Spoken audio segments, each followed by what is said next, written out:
Hello అందరికీ, welcome back to Tot kitchen. అందరికీ నచ్చే కారంగా పుల్లగా నోటికి రుచిగా ఉండే గోంగూర పులుసు ఎలా చేసుకోవాలో చూసేద్దాం ఇవాళ. కుక్కర్లోకి ముందుగా శుభ్రంగా కడుక్కున్న గోంగూర, 2 టమాటాలు, 10 నుంచి 15 పచ్చిమిర్చి. దీంట్లోకి పచ్చిమిర్చి ఎక్కువ వేసుకుంటేనే రుచిగా ఉంటుంది.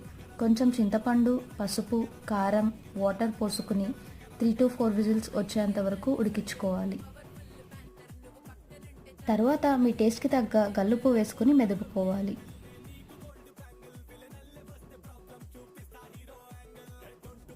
గోంగూరలోకి తాలింపు కోసం ఆయిల్, ఆవాలు, జీలకర్ర, మెంతులు, కచ్చాపచ్చాగా దంచుకున్న వెల్లుల్లి, 2 ఎండుమిర్చి, ఆనియన్స్, కొంచెం కరివేపాకు వేసుకుని గోంగూరలోకి యాడ్ చేసుకోవటమే.